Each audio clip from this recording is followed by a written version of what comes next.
be its staff or management. Welcome to Common Sense with your host, John Federico. We don't need no education. John will be taking your calls at 610-664-4100 to discuss headline issues that affect you, your family, and your community. We don't need no thought control. Call John at 610-664-4100 to sound off on topics and events that are important to you.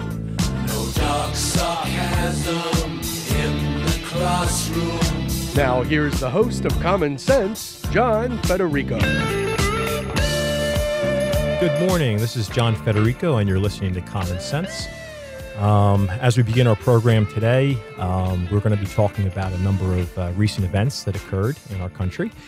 And it seems like the psychology is slowly changing out there, and that's hopefully a good thing. The problem is that even with the psychology of how we view our government changing, when we actually go to make changes, we find that it's very, very difficult to do, and that a lot of the power is tied up not only by the moneyed interests, but by the two parties. And to give you a recent observation I made about psychology and what needs to still change, I was listening to a program a few weeks ago, and a councilman in Philadelphia was talking about recent zoning changes that they made that require anybody asking for a variance to be paid up on their property taxes. That makes sense. I understand that government wants to collect whatever tax dollars it is entitled. I use that word entitled with quotations. But he went on to further to say that if you're trying to sneak in any type of work on a weekend or on a nighttime to get by with doing something to your house to improve it without telling the city, they're watching. And actually the gentleman was just on, I heard his name a few minutes ago on 860. They're watching. I mean, this is what it comes down to. The government's watching if you do something to your house. Like, whose house is it exactly?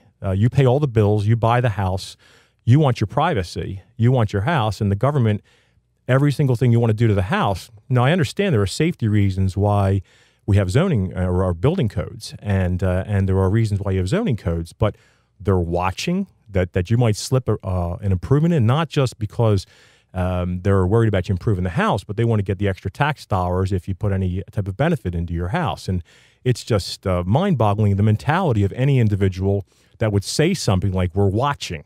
You know, I mean, it just scares the crap out of me. So that type of mentality hopefully is changing, and that is a very backward way of looking at the country. The government should not be watching us.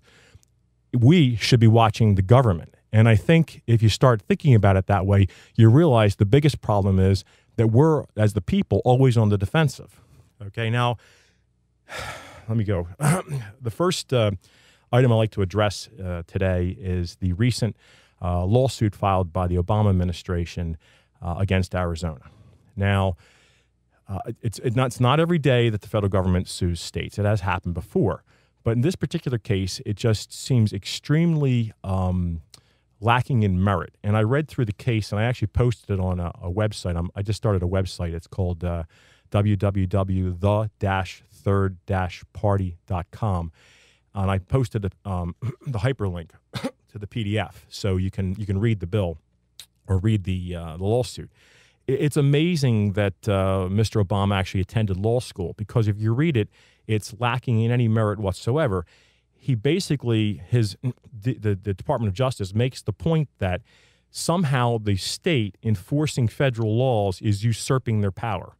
They're not claiming that the law is not the law. They're saying, well, you know, state people shouldn't be enforcing federal laws. I mean, if you go back to Prohibition, that'd be like saying that the local police and the state troopers weren't supposed to be enforcing Prohibition, only the federal government, which at that time was very, very, very, very small. The local police and the state police, when they see a federal law being broken, my understanding is they're supposed to also arrest, detain, charge the individual as well. So maybe I'm completely out to lunch on this one, but I don't understand what the federal government's position is on this. it either is the law or it isn't the law. And if you feel that you're going to have a law on the books that you don't have the political capacity to change, but you don't want the local and the state governments enforcing it, I mean, this isn't the Fugitive Slave Act we're talking about here. This is illegal. There are illegal immigrants in the country. And if the federal government wants to deal with the situation properly, fine. But just to say, oh, well, we can't change the law because it's the law, but we don't want you enforcing it either. It's just insane. I mean, the states in fact, the usual problem is that the states don't enforce the federal law enough, and the federal government pushes them in some cases. In the Bush administration, they were pushing them for illegal drugs. In previous administrations, there were other issues that they wanted the state to help them enforcing. And the state, in some cases, would drag its feet. Now, you go back to years and years ago with laws they passed that extended down to the South, whether it's segregation or otherwise, and the states would fight the federal government on enforcing what were federal laws. Now we have the federal government in the position of saying, we don't want you to enforce our laws. Please don't enforce our laws. I mean, that's what, if you read it, it's 24 pages long. It's all BS. And it's just amazing that these guys actually got through law school. On that point, I want to tell you something about law school. I just read in another article, it was the New York Times, that law schools now, because they're so competitive, one law school, Loyola, just raised all of the scores of everybody in the entire school by 0.33%, their GPA. So you wonder what kind of people are attending law school these days, that they need the help to actually have better grades, I guess, to get better jobs. And there's, that's so subjective anyway. They just, throw an extra third of a GPA on there, a third of a point to get the scores up. And that was in the New York Times. Let me see, that was back on the 22nd of June. But nonetheless, I brought the article in because I haven't been on since then. You're listening to Common Sense with John Federico. And if you'd like to call in and make any comments, particularly if you're a lawyer and you were just insulted and you want to defend your position, the number here is 610-664-4100, 610-664-4100. Perhaps you've read the lawsuit that the federal government's filed and you find it to be of merit. Maybe we could talk about that, because I don't actually understand what their basis is. They may not be happy with what the state did, but you should at least scratch at something when you file a lawsuit. So I guess it's all free, because the suit actually says the United States of America against Arizona and against the Arizona governor. So basically, we filed the suit because the president and the DOJ, they actually represent the United States, which means all of us. So we're actually filing against Arizona, whether we want to. Even though the majority of the population is against the suit, it doesn't seem to bother the president because he's out to lunch. So anyway, that's immigration, and I don't understand. I don't understand a lot of things about where the federal government gets off on the immigration, but perhaps if a caller wants to give us some better insight into it. I think the way to solve the immigration problem is fairly simple. You need to enforce the laws we have. You need to protect the border, and perhaps we should create a visa situation that deals with the problem where penalties are paid and visas are granted, but not citizenship. And therefore, we can make the law a little easier to obey, because the problem is, obviously, you can't, it's very difficult to throw 12 million people out of the country. But if you could find a path not to citizenship, but by giving them some sort of a visa that we all agree that they'll pay for, and they have jobs, then perhaps we could talk about dealing with it more sensibly.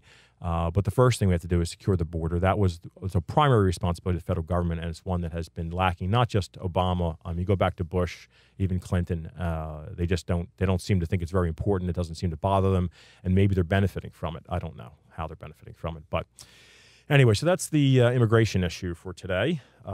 Let's move on to the still gushing oil spill problem. Now, when the oil spill first happened, and I think it was like 78, 79 days ago, we didn't know a lot about what was going on. It seemed like something that could be solved pretty quickly. Apparently, with a lot of bright minds at work on the problem, nothing has happened to really stem the actual flowing of the oil. They are apparently siphoning a lot of it off, but there's a lot of people that are talking about ways that they could improve it, and ways that they could not necessarily block the flow, but capture a lot more of it. And some of those are finally being, it seems, employed. I don't think they've waived the Jones Act yet, but but they are moving towards using technology from other countries in addressing the spill. The one thing that just struck me about the BP oil spill, and I'd like to hear opinions on this too, is, when Obama took office, and let me get this out, I think that the oil spill more than likely would have occurred if Bush were president, if McCain were president, or if Obama, as he is president.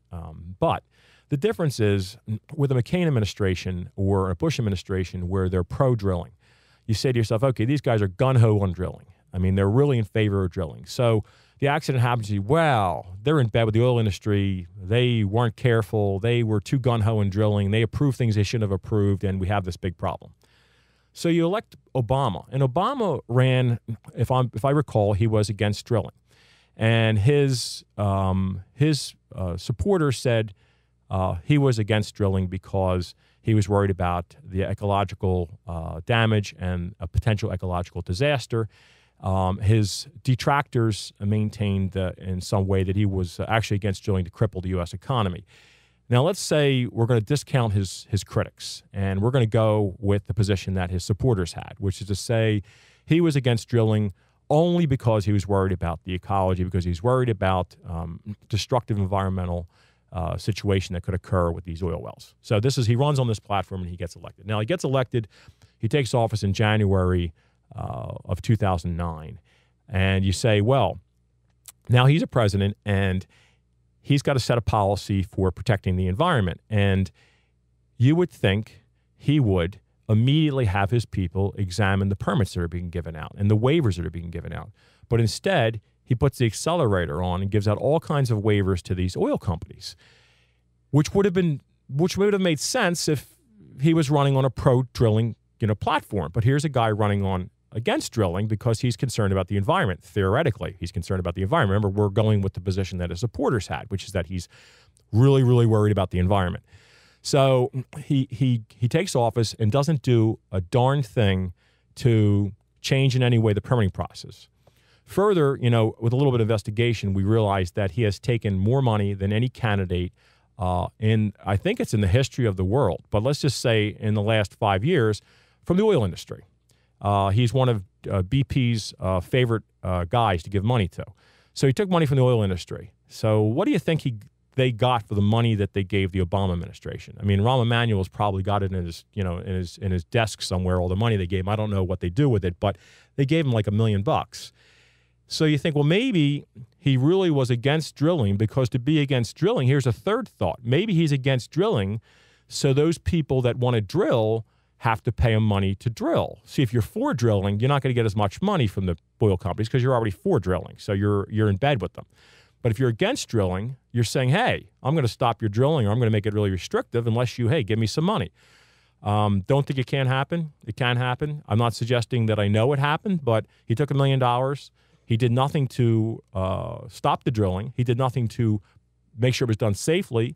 The people that work for the departments that are in charge of regulating the drilling and giving out permits gave out more permits and more waivers continuously. In fact, from a report I read, and this is in the Miami, I was down in Miami recently, the Miami Herald. This is from about a week ago. It says U.S. approves drilling plans without study. They're saying that even following the spill, I'm sure anybody that's well-read right now knows this, they still continue to give out the same waivers for the shutoffs, the same waivers for all the deep drilling that they had been given out. And it's a pretty long article. It goes to page 18A. I don't want to read the whole thing to you, but quite frankly, he didn't do a darn thing to change it even after this happened.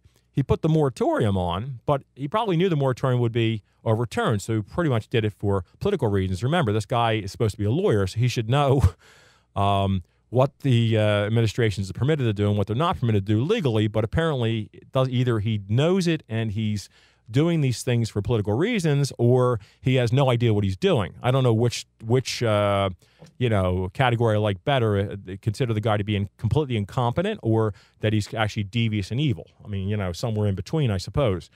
So you have this going on, and then the oil spill of BP gets completely out of control. But instead of taking control of the situation and showing leadership, He just keeps making speeches, which, no doubt the guy can read well. I mean, he reads slowly, but he reads pretty well, pronounces most of his words correctly, usually manages to find a subject and an object when he needs to complete his sentences. But he doesn't seem to do anything to actually solve the problem. He leaves it on BP. I don't know exactly what BP's incentive was to solve the problem quickly, but apparently it wasn't enough of an incentive, so they took their ever-loving time as well. It seems to me that a country that can put a man on the moon should be able to marshal the resources to manage the deep water well and the pressure that I imagine it's a lot of pressure under that water and it's freezing temperatures and all that crap. But come on, I mean, you figure out how to solve the problem. Maybe you extend a 30-foot diameter pipe, welding it every 20 feet.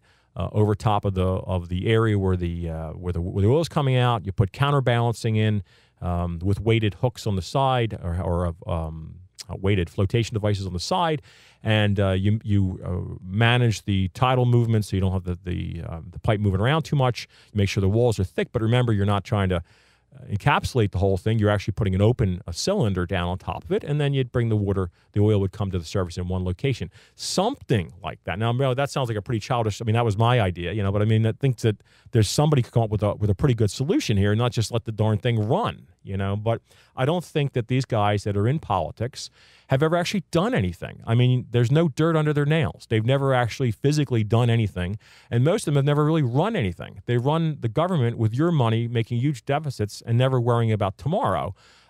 Anybody that was in business, can't do that. So they should get a guy that's involved in business, maybe a dirty contractor, and get him out there to give them some ideas. But whoever they're listening to, they don't know what they're doing. So anyway, we know they're in bed with the oil industry, and we know that money talks in politics.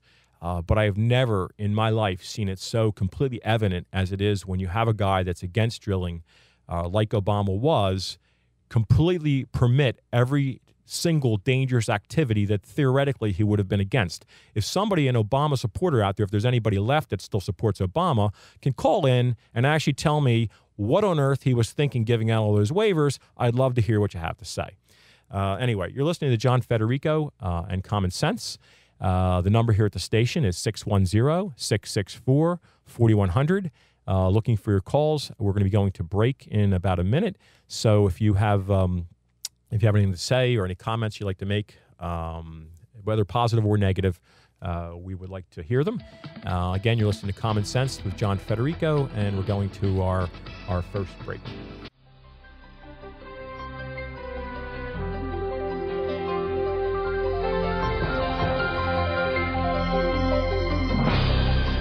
Hi, this is Common Sense, and you're listening to John Federico on 860 AM WWDB. We were discussing some of the problems we have with the government today, and we talk a lot about the problems we have with the government, and a lot of people like to change it, but we find it really hard to do because the process out there it's not an easy one. I mean, you have the Tea Party people, and I guess unless they align themselves with a party, they find that they may fall short, in the coming elections to actually change things. So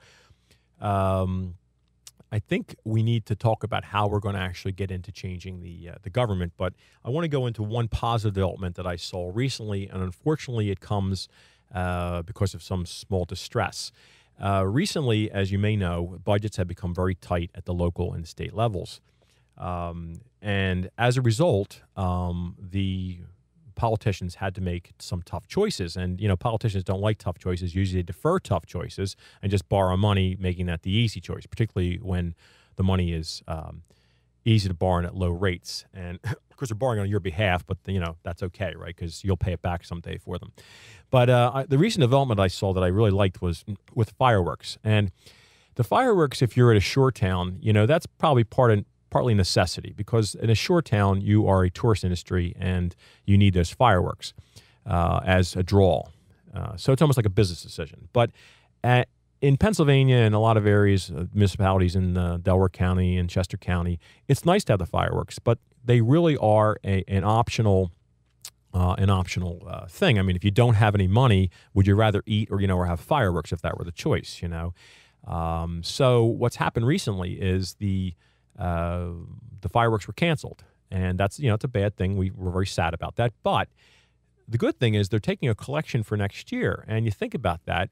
They're taking a voluntary collection for people who want fireworks. Now, wouldn't it be nice if most of the programs, local, state, and federal, were run with the money from people who actually supported the program? In other words, anybody that wants to have fireworks, you can give $5, $10, whatever, 20, maybe 100 if you have the money. I mean, the richer you are, the more you like the fireworks, the more you're going to want to give to that worthy cause, if you find it a worthy cause. I like that. That would be wonderful if the government would stop doing things that we don't want with our money and borrowing it and taxing us for it, and let the things that weren't bare necessities be done through voluntary action. And you'll find that Americans are very willing to put their money where their mouth is when they believe in something. They don't believe in the government today. I don't think that's untrue across the board, whether you're liberal or conservative. You can't believe in the government. The government is just a really, really, it may be necessary, but it's only a necessary evil. And in any event, if you look at, for instance, public schools, let's take public schools as an example. Now, the not just the majority, because I think it has to be more than just the majority, but say almost everybody is in favor of some sort of a public school system. Maybe you say 70, 80% of the people out there. And you say, okay, the community as a whole wants public schools. Yes, but don't you think that the bare necessities would be what we need for public schools? And anybody that wants more than that, that wants extra things, could consider putting it towards the cause. If you want to have, football fields and all these other things that they have, I just don't see that you want to pay 3/4 of your property taxes to support public schools, and many times you don't even have kids. I'm not against public schools. I'm not against schools. I mean, I don't think the money has gotten us anything. If we spend a ton of money and our kids are coming out brighter and they didn't need to raise their GPAs in law school because they can't manage to get a high enough QPA, or they didn't need to change the SAT scores because everyone's coming in with low SAT scores, maybe say, wow, the money's really doing something. I want to give more. It's a successful program. The problem with the government seems to be more that if the program's not successful, if it's a failing program, the government's answer, and this is local too, not just the federal government, local solution is to put more money into it, not to try to figure out sensibly why it is that we're not succeeding in a certain area. I mean, public schools have been a disaster for years and years and years. There are good public schools and bad public schools. It doesn't always matter the money. I mean, certainly money will help in many areas to get better quality teachers, but I see a lot of money being spent on wonderful buildings. I think Lower Merion's putting one up now. I know Radnor did a bunch of years ago when I was living in Radnor Township. I think they spent like $10 million building a high school. Are they insane? I mean, we have to have a beautiful high school. It's kind of like a popular college that needs to have a good basketball team so people will want to go there. I mean, is that what we're trying to, is that the purpose of the school? I mean, I'm sorry, but I don't really think these kids need air conditioning in the summer. I don't care how hot it is. I didn't have air conditioning when I went to grade school or high school. In fact, we didn't have it at Villanova either at the time when I went to college. So I don't really, well, some of the buildings did. I don't think Tolentine did. I mean, some of the buildings did, but most of the buildings, or a lot of the buildings didn't. Today, it's like, you need all the creature comforts because kids can't suffer a little bit while they're going to school. I mean, does distract from learning so much. And really, what are they learning? The average high school kid, you learn to read and write. The rest of the stuff they pretty much forget, including mathematics in many cases. So what are they really, other than babysitting in most cases, what are you really doing with public education? You're babysitting and trying to get them to learn a little bit, maybe learn how to learn. Maybe that's what they're doing. Guys that come out of undergraduate at some of these schools, they could reduce everything they learned onto a postcard, and for that you've paid, $100,000 for education. It's a big joke. So I think we need to consider where we spend our money and where we don't have an overwhelming majority of people willing to spend in a certain area. We should consider cutbacks. Obviously, fireworks were the first thing to go. I hate to say this, but the direction we're headed, more things will have to go. We have been living as a country beyond our means, and we have a very unusual situation. And it's not unusual for a year or two, but it's unusual for the length of time that it's gone, that we have poor countries, countries that have a very low standard of living, lending amazing amounts of money to what are considered to be rich countries. Well, that's a problem because eventually, at some point, that will equalize itself. I mean, the Chinese, with the amount of dollars they have, they could pretty much buy most of the major corporations in our country. I mean, how do you feel about that? they could put our money back into circulation. And, they say now they kind of stopped tracking the money supply. I don't know why exactly. I'm sure there's some devious reason why they did it, but they don't track the money supply anymore, the actual number of dollars out on the street. But there's, by some estimates, 2/3 to 3/4 of the currency that the federal government prints is actually the Federal Reserve prints. I shouldn't say federal government is actually in other countries. It's not in the U.S. It's floating around other countries, used as a means of exchange, and we're benefiting from that because that's like a loan. It's like an IOU that never comes back to roost. But I don't know how much longer that can go on when you have atrocious deficits and really, only fanciful ideas of how you might pay them off. Because most of the stuff that you're looking at by the federal government, it's a big joke. The Congressional Budget Office hasn't gotten one right yet, and they're more conservative than the White House usually. So I don't know how we're going to pay this thing off, but it's really embarrassing when you think about the fact that China's lending us all that money, because if we were lending them the money that they're lending us in reverse, their standard of living would be, 3 or 4 times higher than it is, and ours would be half of what it is, and that would be about the right ratio. So it's scary because we are living on borrowed means, and eventually, at some point, we're going to have to adjust, and it's not going to be pretty. A lot of the jobs, as have left, and a lot of the industry is looking for more attractive places to go, and they're looking at our government saying, well, United States is, borrowing this money. They're going to have to pay it back someday, and the only way to pay it back is to get it from the people or the companies. And if you're going to get it from the people or the companies, it means taxes, much, much more taxes.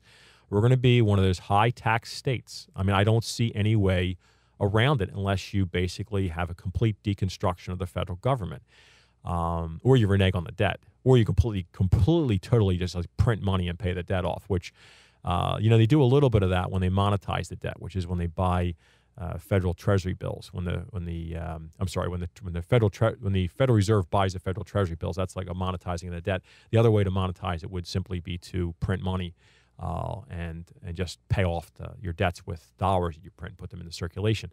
I'm not sure that they should have done a little bit more of that because people on the street today do not have money. The banks, in many cases, still aren't lending. The programs that they instituted starting in 2008 to solve the problem using TARP and other means didn't work. I mean, they helped the bankers, but they didn't help anybody else. On this program, and not to switch topics too quickly here, on this program we talk a lot about the problems with government. And one of the big problems that I mentioned was that you need simple legislation, and the government has made our legislation increasingly, I wouldn't say it's increasingly complex as much as it's increasingly voluminous. And to give you some idea, and I don't always read Time Magazine, but I happen to be reading Time Magazine this week, and they actually have a couple of pictorials, and I love the pictures in Time Magazine, and they go back to when the Federal Trade Commission was initiated. The law creating the Federal Trade Commission was 8 pages long. The Social Security Act, and for better or worse, Social Security's been around for a long time, and I'm not sure that the entire idea was a bad one. I think it's actually a good one. But it was 28 pages long, the whole Social Security Act. By comparison, the new financial reform bill is 2,319 pages. Now, when I said before that the Constitution is only 4 pages and that these laws could be passed that are simple, the reason for simplicity is obvious. If it's simple, everybody can read it. You can be against it. You can be for it, but you know what it is. How many of the listeners out there have read the 2,319 pages of this bill? I mean, how many of the senators and congressmen have read it, let alone the president? I don't know that he reads that much on the side, but he's got 2,319 pages just to catch up with what Congress is doing. So we don't need bills that big. When you see bills that big, you're getting screwed because, quite frankly, there's stuff in there that's going to protect every industry, and it's not going to protect you. I mean, it's in there for exceptions. And what government does, and I actually saw this in somebody sent me an email on this, a friend of mine.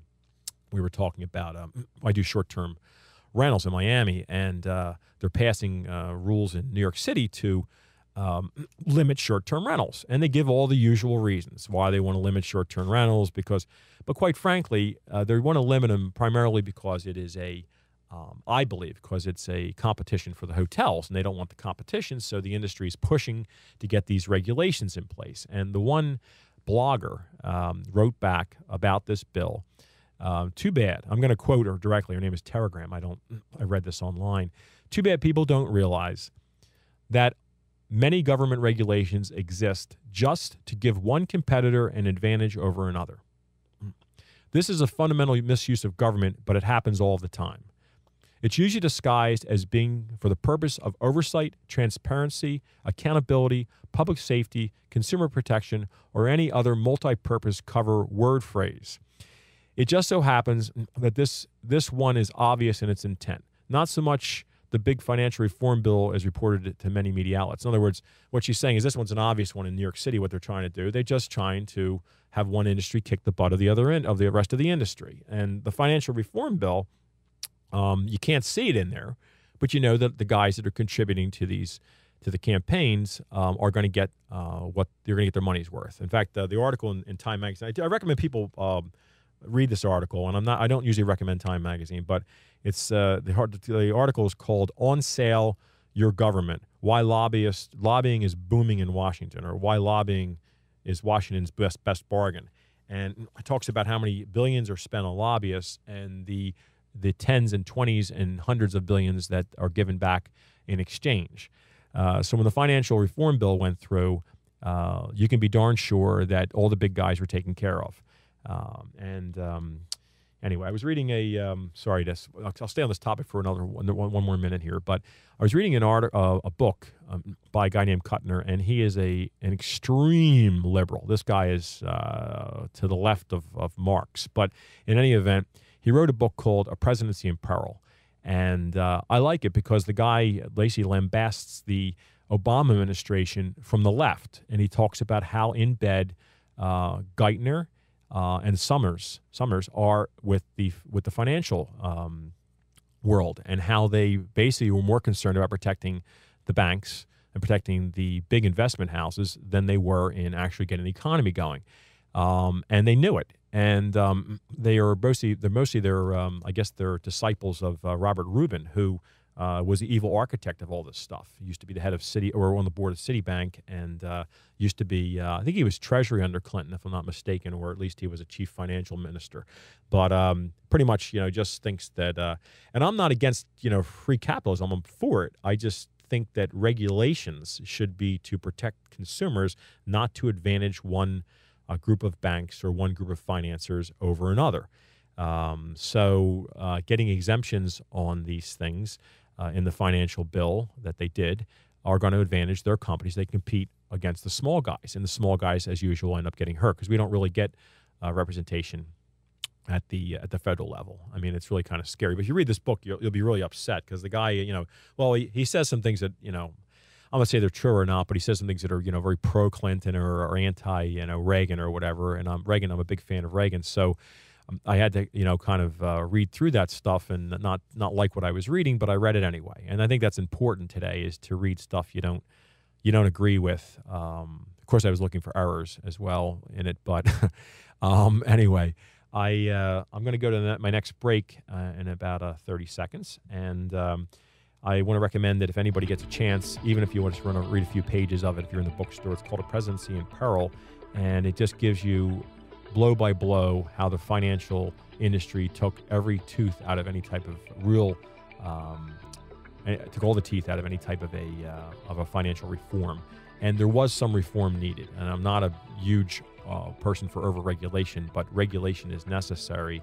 Simple, clear, concise regulation, not this crappy, ridiculous bill they pushed through for 2,319 pages. So we're going to go to break, and when I come back, if you want to call in here, it's 610-664-4100. Hello, this is John Federico, and you're listening to Common Sense.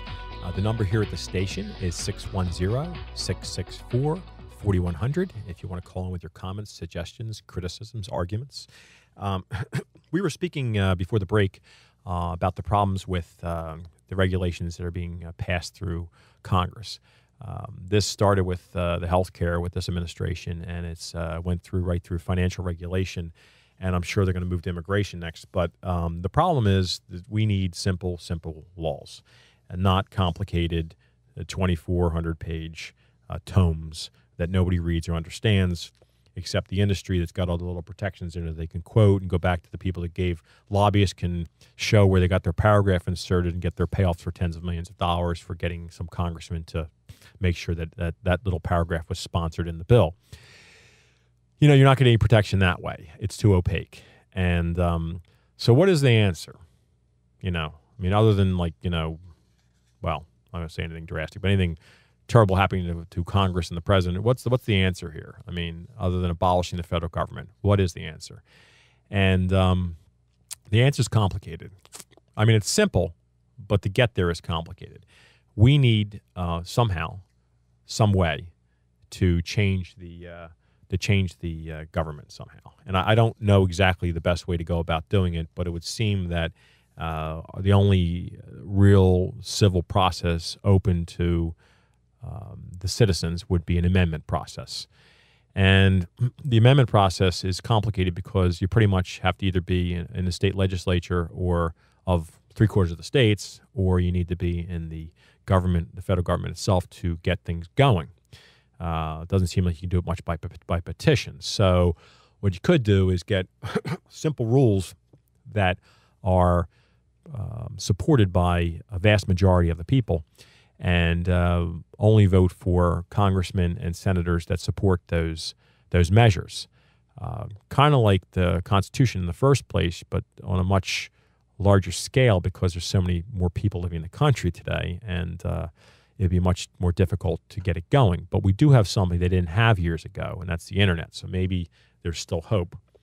One of the articles that would need to be revised is simply the manner in which, and this could probably be done at each state level without a constitutional amendment, because the Constitution is surprisingly vague on how the representatives and the senators are chosen. It gives wide discretion to the state legislatures, it seems. But who knows? I'm sure the Obama administration would challenge if a state tried to do it by itself, each state. Because they forget that the states are the ones that originally sent the people to the Congress, and there's just not the other way around. The power doesn't come from the federal government down, but from the states and the people up. But anyway, let's move past that. One of the articles is the very first article, in the way they select the House members and the Senate, simply requiring.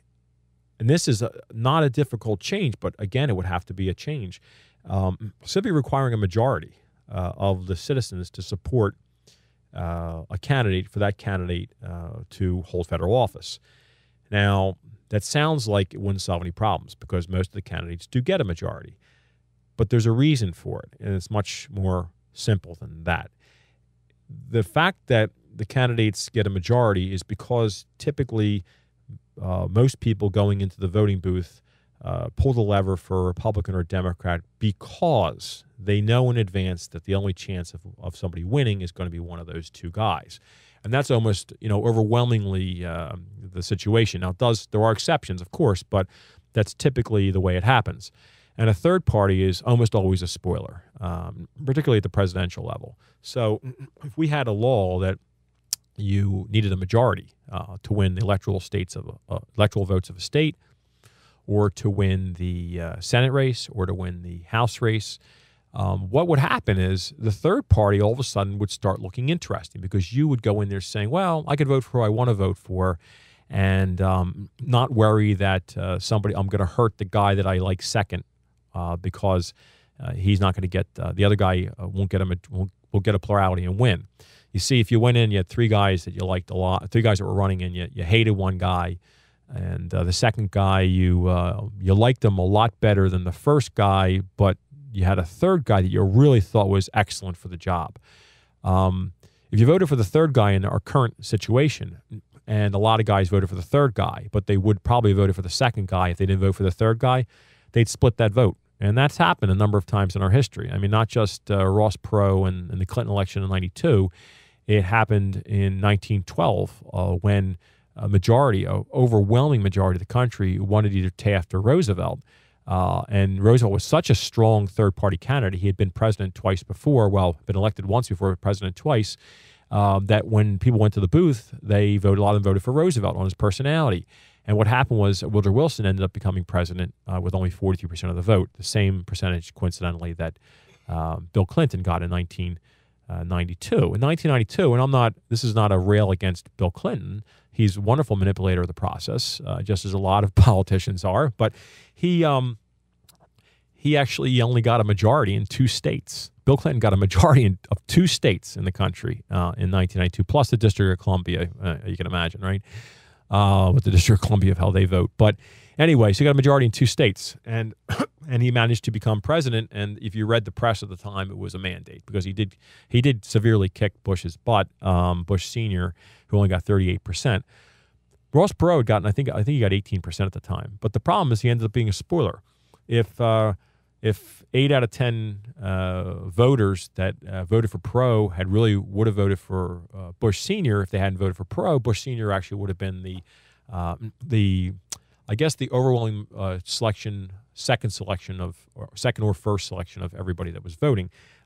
Yet Clinton became president. Now, the problem wasn't Clinton becoming president. The problem was how the process works. The same way Barack Obama is president today. Barack Obama is not the problem. Barack Obama he's the symptom of the problem. A man like Barack Obama, and I'm sorry for you Bush guys out there, but a man like George W. Bush, quite frankly, should never have been president. Doesn't mean they made all mistakes. Doesn't mean they did everything bad. It's just there's so many better qualified, better people out there, more intelligent, more thoughtful, more caring, more understanding, more able to get things done in the right way. And they're never going to get there because they don't support the party. They don't pay homage to the altar of the Republicans or the Democrats. So you don't have these third guys getting in there. You have 2 parties basically controlling everything. They get in there and they have the lobbyists that just, give them all kinds of money. Not one of these guys ever leaves Congress, and they're not filthy rich. So I'm not going to have much time to talk about second and third revisions to the Constitution, but the first one would be, simply ask for a majority. And if they don't get a majority, then you have the top 2 vote getters a week later have a runoff election. And yes, it would cost money, but you know something? There would never be money better spent than giving the people the ability to pick the person they really want to represent them, as opposed to choosing from 2 lousy party candidates. I mean, these guys, they're awful, most of them. And they get in there because they kiss butt with the party leaders. They become the party favorite. Now, there are some exceptions with the Tea Party coming along where they're supporting outside guys and really making them probable. But in some cases, it's going to happen where they're going to support a third guy. And by doing that, the guy that they least like, that everyone least likes, most people least like, will become the plurality candidate and will win the election with less than 50% and become the congressman, senator, or even the president. So it can happen. It has happened. And we need to find some way of ensuring to the best of our ability that we can go into a voting booth. And wouldn't this be a pleasure to go into a voting booth and say, I'm voting for, Ron Paul, because I really believe in this guy. Or I'm voting for, God forbid, Ralph Nader, because I really believe in this guy. And I'm not worried I'm taking a vote away from Al Gore or whoever, because I think Ralph Nader is blamed for losing Florida for, actually, I guess rightfully so in that case. He probably did lose Florida for Al Gore.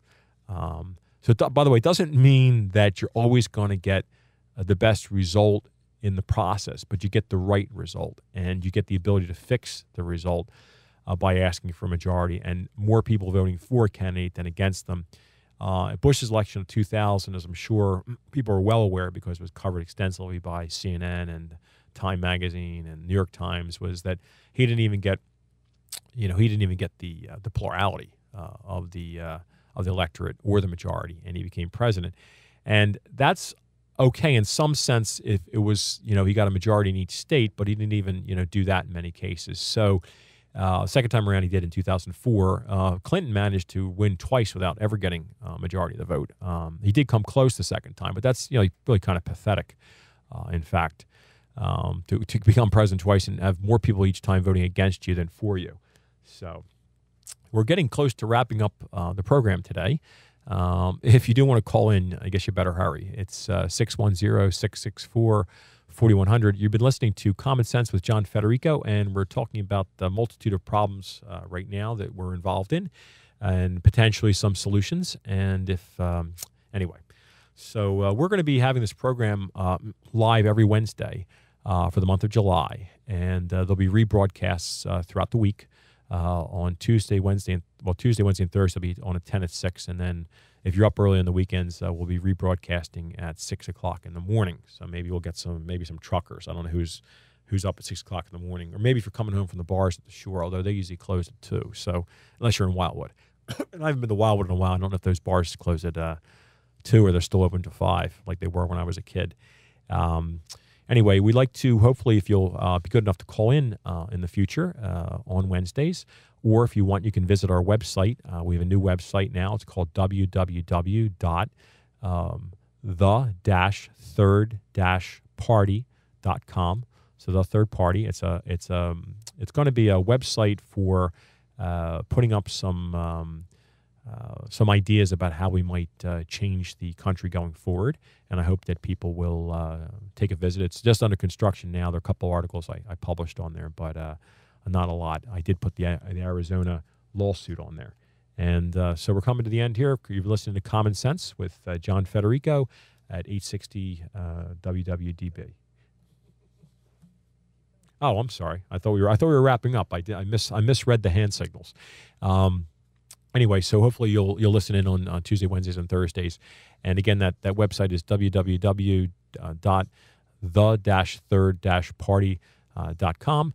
And hopefully we can try to change the country moving forward. And thank you very much if you had the opportunity to listen today.